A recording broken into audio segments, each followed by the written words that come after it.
Assalamualaikum anak solih-solihah. Apa kabarnya hari ini? Semoga sehat selalu ya, dan tetap semangat belajarnya. Anak solih-solihah, hari ini kita akan belajar aturan-aturan yang ada di rumah dan ketika bermain, serta manfaat dari aturan itu sendiri. Nah, sekarang aturan-aturan yang terdapat di rumah. Yang pertama, bermain dengan rukun bersama anggota keluarga. Apabila kita bermain dengan adik, maka kita tidak boleh berkelahi atau bertengkar. Yang kedua, merapikan alat bermain pada tempatnya. Setelah selesai bermain, alangkah baiknya mainan itu kita rapikan kembali, kita taruh ke tempat masing-masing. Dan yang ketiga, mencuci kaki dan tangan setelah bermain. Setelah bermain, kita harus segera cuci kaki dan tangan agar ketika kita akan makan, tangan kita sudah bersih, jadi tidak ada kuman yang menempel. Yang keempat yaitu bangun pagi agar tidak terlambat sekolah. Jadi kita harus bangun pagi-pagi agar tidak kesiangan ketika berangkat ke sekolah. Yang kelima, berpamitan sebelum pergi bermain. Ketika kita akan bermain, sebaiknya kita berpamitan kepada ibu atau ayah. Dan yang keenam, merapikan buku setelah belajar.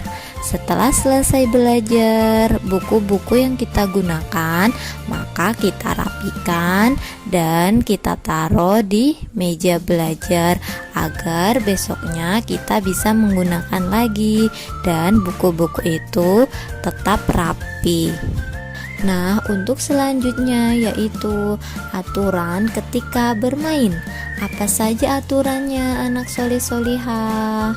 Yang pertama, mengucapkan salam sebelum masuk rumah.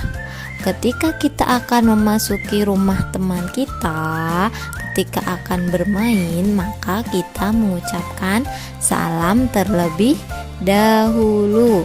Assalamualaikum. Kemudian yang kedua, tidak membuat kegaduhan saat bermain.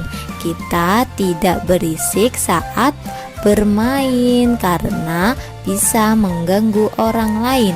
Dan yang ketiga, saat bermain harus rukun, tidak boleh saling bertengkar atau berkelahi. Untuk yang keempat yaitu saling meminjamkan mainan. Apabila teman kita tidak membawa mainan dan ingin meminjam mainan kita, maka sebaiknya kita meminjamkannya. Dan yang kelima, merapikan mainan setelah digunakan. Setelah selesai bermain, mainan-mainan itu kita rapikan kembali, kita taruh ke tempat masing-masing. Dan yang terakhir yaitu berpamitan setelah selesai bermain. Apabila kita main di rumah teman kita, maka kalau kita akan pulang, kita juga harus berpamitan kepada orang tua teman kita kalau kita akan berpamitan pulang. Nah, sekarang apa sih manfaat adanya aturan itu? Siapa yang tahu? Manfaatnya yaitu hidup akan menjadi lebih tertib dan disiplin, dan dapat menciptakan kerukunan.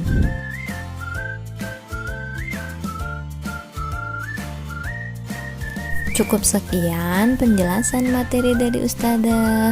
Untuk anak solih-solihah, tetap semangat belajarnya, jaga sholat 5 waktu, dan jangan lupa murojaahnya di rumah. Terima kasih. Wassalamualaikum warahmatullahi wabarakatuh.